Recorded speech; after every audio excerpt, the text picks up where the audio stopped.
আজ আমি তোমাদের যে ঘটনাটা বলবো সেটা আমাকে বলেছিল এক বৃদ্ধ মাঝি। লোকটা গঙ্গার ধারে নৌকা চালাতো। বয়স প্রায় ৫০-এর কাছাকাছি। মুখে চাপ দাড়ি, কাঁধে পুরনো গামছা, আর চোখে সবসময় একটা ভয় মিশানো ভাব। গ্রামটার নাম ছিল শিবপুর চর।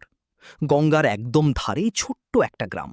সন্ধ্যার পর সেখানে খুব কম মানুষ বের হতো, কারণ গ্রামের লোকজন বলতো নদীর ওপারের জঙ্গলে নাকি রাতে অদ্ভুত কিছু দেখা যায়। আমি ইউটিউবের জন্য ভৌতিক ঘটনা সংগ্রহ করতে গিয়েছিলাম সেখানে। সন্ধ্যার সময় গঙ্গার ঘাটে গিয়ে দেখি কুয়াশার মধ্যে একটা ছোট কাঠের নৌকা দাঁড়িয়ে আছে। সেই নৌকার মাঝেই বসেছিল সেই বৃদ্ধ মাঝি। আমি তাকে বললাম, চাচা, শুনেছি এই গ্রামের পাশে নাকি ভয়ঙ্কর কিছু ঘটে। লোকটা প্রথমে চুপ করে থাকল, তারপর ধীরে ধীরে বলল, বাবা, সব ঘটনা ক্যামেলায় ধরা যায় না। তারপর সে আমাকে নৌকায় উঠতে বলল। গঙ্গার পানি তখন একদম কালো দেখাচ্ছিল। চারদিকে শুধু ঢেউয়ের শব্দ আর দূরে শেয়ালের ডাক। নৌকা ধীরে ধীরে নদী পার হচ্ছিল।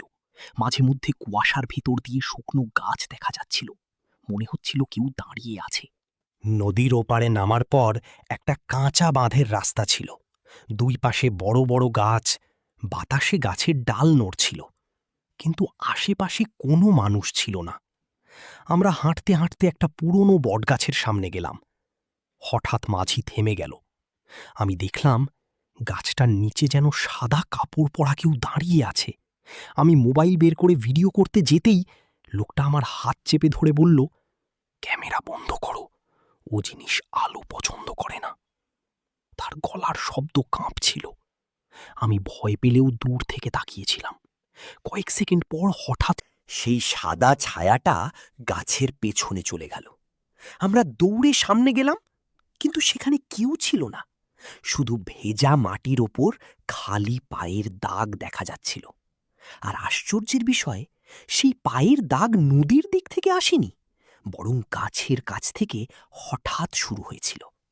মাঝি তখন খুব আস্তে করে বলল, ৩ বছর আগে এই গাছের নিচে এক মেয়ে হারিয়ে গিয়েছিল। আজও নাকি রাত হলে সে নদীর ধারে ঘুরে বেড়ায়। এরপর হঠাৎ দূরে আবার নৌকার ঘণ্টার শব্দ শোনা গেল, কিন্তু গঙ্গার দিকে তাকিয়ে দেখি নদীতে কোনো নৌকাই নেই। সেদিন রাতেই আমি গ্রাম ছেড়ে চলে আসি।